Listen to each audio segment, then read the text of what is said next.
ಏನಿದು ಹಿಂಗೆ ಬಿದ್ದುಬಿಡ್ತಲ್ಲ ಹೆಂಗಸು ಏನಾದರೂ ಮೇಲ್ಗಡೆಯಿಂದ ಜಾರು ಬಿತ್ತಾ ಕಿತ್ತೋದ ಗಂಡ ಒಬ್ಬ ಚಿಕನ್ಗೇನೋ ಮಸಾಲ ಕಮ್ಮಿ ಹಾಕಿದ್ಲು ಅನ್ನೋ ಕಾರಣಕ್ಕೆ ಗಂಡ ಎತ್ತಿಬಿಟ್ಟ ಅಂತ ನೀವು ನಿಮ್ಮ ಅಪ್ಪ ಅಮ್ಮನ ವಹಿಸ್ಕೊಂಡು ಬರಬೇಡಿ, ನಾನು ಕರೆಕ್ಟಾಗಿ ಮಾಡಿದ್ದೀನಿ, ಏನು ಫಸ್ಟ್ ಟೈಮ್ ಅಡುಗೆ ಮಾಡ್ತಾ ಇದ್ದೀನಿ ಹಂಗೆ ಹಿಂಗೆ ಅಂತೇಳಿ ಓ ಅಂತ ಜಗಳಕ್ಕೆ ಬಿದ್ದಿದ್ದಾರೆ. ನಾನು ಹೇಳೋದು, ಒಂದು ಚಿಕನ್ ಸಾರು ಮ್ಯಾಟ್ರಿಗೆ ಹೆಂಡ್ತಿನೇ ಎತ್ತಿ ಬಿಸಾಕಿಬಿಡ್ತಾರೆ ಅಂತಂದರೆ ಪಾಕಿಸ್ತಾನ ಅದು. ಅವನು ಚಿಕನ್ ಸಾರು ಸರಿ ಇಲ್ಲ ಅನ್ನೋ ಕಾರಣಕ್ಕೆ ಅವಳನ್ನ ರೂಮಲ್ಲಿ ಕೂಡ ಬಾಂಬ್ ಬಿಟ್ಬಿಟ್ಟು ಹೋಗಿಲ್ಲಲ್ಲ. ಕಷ್ಟಪಟ್ಟು ತಗೊಂಡಿರೋ ಚಿನ್ನನ ಕಡಿಮೆ ಬೆಲೆಗೆ ಮಾರೋಕ್ಕಾಗತ್ತಾ? ಒಳ್ಳೆ ಬೆಲೆ ಸಿಗೋ ಕಡೆ ಮಾರ್ಬೇಕು. ಇಷ್ಟು ಕಡಿಮೆ ಚಿನ್ನಕ್ಕೆ ಅಧಿಕ ಬೆಲೆ ಕೊಡೋದು ಅಭಯ ಗೋಲ್ಡ್ ಬಯರ್ಸ್ ಮಾತ್ರ. ನಮಸ್ಕಾರ, ಸ್ಪೀಡ್ ಪ್ಲಸ್ ಕರ್ನಾಟಕದ ವಿಶೇಷ ಕಾರ್ಯಕ್ರಮಕ್ಕೆ ಸ್ವಾಗತ. ನಾನು ನಿಮ್ಮ ಕಿರಿಕೀರ್ತಿ. ಇವಾಗ ಯಾವುದೋ ಒಂದು ಚಾನಲಲ್ಲಿ ಟಿ ವಿನೇನಿರಬೇಕು, ಎಲ್ಲೋ ಒಂದು ವಿಡಿಯೋ ನೋಡಿದೆ. ಒಂದು ಹೆಂಗಸು ಒಂದು ಬಿಲ್ಡಿಂಗ್ ಮೇಲಿಂದ ಕೆಳಗಡೆ ಧಬ್ ಬಂದು ಬೀಳ್ತಾಳೆ. ನೋಡ್ತಾ ಇದ್ದೀರಾ ನೀವು ವಿಡಿಯೋನ? ನನ್ನ ಪಕ್ಕದಲ್ಲಿ ಪ್ಲೇ ಮಾಡ್ತಾ ಇದ್ದಾರೆ.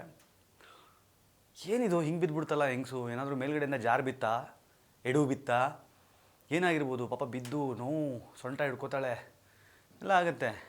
ಆಮೇಲೆ ಅದಕ್ಕೆ ಸಂಬಂಧಪಟ್ಟಂಗೆ ಅಲ್ಲಿ ಕ್ಯಾಪ್ಷನ್ ಓದ್ತಾ ಇದ್ದೆ, ಚಿಕನ್ಗೇನೋ ಮಸಾಲ ಕಮ್ಮಿ ಹಾಕಿದ್ಲು ಅನ್ನೋ ಕಾರಣಕ್ಕೆ ಗಂಡ ಎತ್ತಿಬಿಟ್ಟ ಅಂತ. ಪಾಕಿಸ್ತಾನದಲ್ಲಿಂದ ಗೊತ್ತಾಯಿತು. ಆಮೇಲೆ ಗೂಗಲ್ಗೆ ಹೋದೆ, ಹುಡುಕ್ದೆ, ಟ್ಯಾಗ್ಸ್ ಹಾಕಿ ಪಾಕಿಸ್ತಾನ್ ವೈಫ್ ಚಿಕನ್ ಅಂತ ಬಂತು ಆರ್ಟಿಕಲ್ಲು. ಓಪನ್ ಮಾಡಿದ್ರೆ ಲಾಹೋರಲ್ಲಿ ನಡೆದಿರೋದು ಇನ್ಸಿಡೆಂಟ್ ಇದು. ಏನಾಗಿದೆ, ಒಬ್ಬ ಕಿತ್ತೋದ ಗಂಡ ಒಬ್ಬ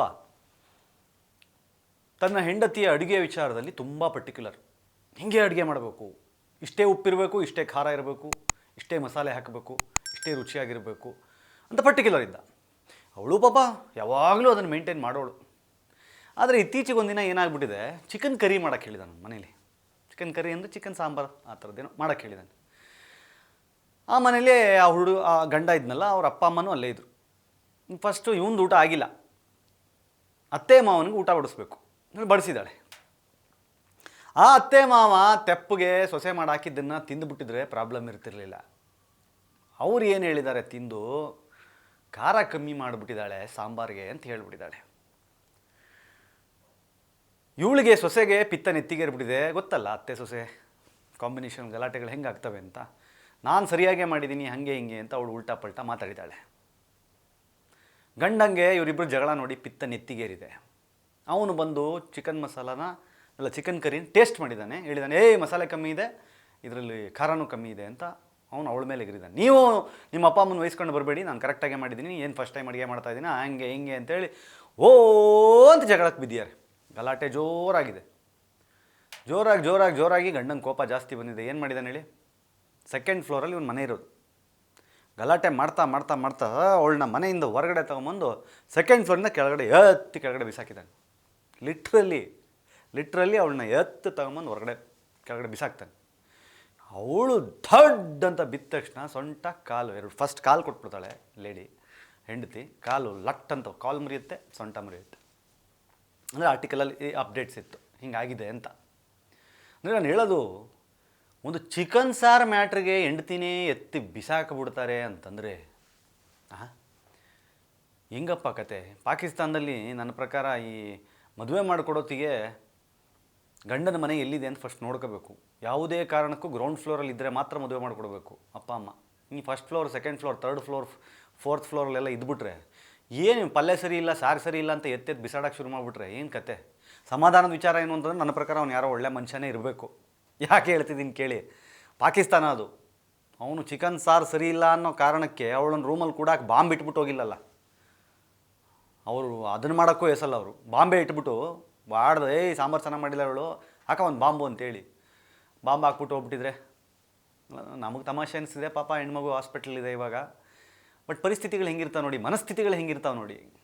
ಒಂದು ಸಾಂಬಾರು ರೀ, ಏನು ಖಾರ ಕಮ್ಮಿ ಆಗಿದ್ರೆ ಇನ್ನೊಂದು ಸ್ವಲ್ಪ ಖಾರದ ಪುಡಿ ಉದುರಿಸಿದ್ರಾಗಿತ್ತು, ಪೆಪ್ಪರ್ ಉದುರಿಸಿದ್ರೆ ಆಗೋಗಿತ್ತು. ಇಲ್ಲ ನೆಕ್ಸ್ಟ್ ಟೈಮ್ ಚೆನ್ನಾಗಿ ಮಾಡಮ್ಮ ಅಂತ ಹೇಳಿದ್ರಾಗಿತ್ತು. ಈ ಹೆಂಗಸರು ಬಾಯಿ ಹಂಗೆ ಮಾಡ್ತಾರೆ, ಬಿಟ್ಟಿರಲ್ಲ. ಯಾವಾಗ ಅತ್ತೆ ಸಾಂಬಾರು ಖಾರ ಕಮ್ಮಿ ಅಂತ ಕಿರಿಕಾಗಿರುತ್ತೋ ಇವಳು ಬೊಂಬಡ ಬಜಾಯಿಸ್ಬಿಟ್ಟಿರ್ತಾಳೆ. ಗಂಡಂಗೆ ಪಿತ್ತ ನೆತ್ತಿಗೇರಿರುತ್ತೆ, ನೋಡೋ ತನಕ ನೋಡಿರ್ತಾನೆ, ಎಲ್ಲ ಕೋಪ ತೊಗೊಂಡು ಕೆಳಗಡೆ ಹೊತ್ತಾಕಿರ್ತಾನೆ. ಆದರೂ ಎಷ್ಟು ನೋವು ಅನುಭವಿಸಿರ್ಬೇಕು, ಎಷ್ಟು ಹಿಂಸೆ ಆಗಿರ್ಬೇಕು ಆ ಹೆಣ್ಮಗುಗೆ. ಏನೋಪ್ಪ ಆಶ್ಚರ್ಯ. ನಾನು ಹಂಗೆ ನೋಡ್ರಮ್ಮ, ನಾನು ಹೇಳಿದೆ, ಭಾರತದ ಹೆಂಡತಿಯರೇ, ಭಾರತದ ಗಂಡಂದಿರನ್ನು ಪಡೆದಿರುವ ಅದೃಷ್ಟವಂತ ಹೆಂಡತಿಯರೇ ಎಲ್ಲೋ ಕೆಲವರು ಇರ್ತಾರೆ ಪಾಪಿಗಳು ಬಿಟ್ಟಾಕಿ. ಅದರ ಆಚೆಗೆ ಏನು ಹಾಕಿದ್ರು ಏನು ಹೇಳಿದ್ರು ಬೈಸ್ಕೊಂಡು ತೆಪ್ಪಗೆ ತಿನ್ನು ಅಂದರೆ ತಿನ್ಕೊಂಡಿರೋದು ಇಂಡಿಯನ್ ಗಂಡಂದ್ರು ಮಾತ್ರ. ಕೆಲವು ಸಲ ಉಪ್ಪು ಕಮ್ಮಿ ಇದ್ದರೂ ತಿಂತಾರೆ, ಖಾರ ಕಮ್ಮಿ ಇದ್ದರೂ ತಿಂತಾರೆ, ಹಳಸೋಗಿದ್ರೂ ತಿಂತಾರೆ, ಏನೂ ಇಲ್ದಿದ್ರೂ ತಿಂತಾರೆ. ಯಾಕಂದರೆ ಹೆಂಡತಿ ಮಾಡಿದ್ದು. ಹೆಂಡತಿ ಅನ್ನುವ ಆ ಒಂದು ಟ್ಯಾಗ್ ಇದೆಯಲ್ಲ, ಅದು ಮೋಸ್ಟ್ ಪವರ್ಫುಲ್ ಡೆಸಿಗ್ನೇಷನ್ ಅಂತೆ. ಸೊ ಹಾಗಾಗಿ ಭಾಗ್ಯವಂತರು ನೀವು ಭಾರತೀಯ ಹೆಂಡತಿಯರು ಅಲ್ವೇ. ನೋಡಿ, ಹಿಂಗಾಗದೇ ಇರಲಿ. ಆದರೂ ಸೇಫ್ಟಿಗೆ ನೆಕ್ಸ್ಟ್ ಟೈಮ್ ನಿಮ್ಮ ಮನೇಲಿ ಚಿಕನ್ ಕರಿ ಮಾಡೋತ್ತಿಗೆ ಖಾರ ನೋಡ್ಕೊಂಡು ಹಾಕಿ, ಕಮ್ಮಿ ಮಾಡಿಬಿಟ್ಟಿರ. ಇದನ್ನು ವೀಡಿಯೋ ನೋಡ್ಬಿಟ್ಟು ಕೆಲವರು ಇನ್ಸ್ಪೈರ್ ಆಗ್ಬಿಟ್ಟಾರು. ಅದೇ ಭಯ, ತೋರ್ಸೋಕ್ಕೂ ಹೆದರಿಕೆ ನಮಗೆ. ಹಾಗಾಗಲ್ಲ ಬಿಡಿ, ಅದು ಭಾರತದ ಮೈಂಡ್ಸೆಟ್ ಅಲ್ಲ. ಏನೋ ಆ ಹೆಣ್ಮಗು ಬೇಗ ಚೇತರಿಸ್ಕೊಳ್ಳಿ. ಈ ಥರದ ಘಟನೆಗಳು ನಮ್ಮ ಕಿವಿಗೆ ಬೀಳದೇ ಇರಲಿ. ನೋಡ್ತಾ ಇರಿ ಸ್ಪೀಡ್ ಪ್ಲಸ್ ಕರ್ನಾಟಕ. ಇದು ನಿಮ್ಮಿಂದ ನಿಮಗಾಗಿ ನಿಮಗೋಸ್ಕರ. ಮತ್ತೆ ಸಿಗ್ತೀನಿ. ನಮಸ್ಕಾರ. Speed plus Karnataka.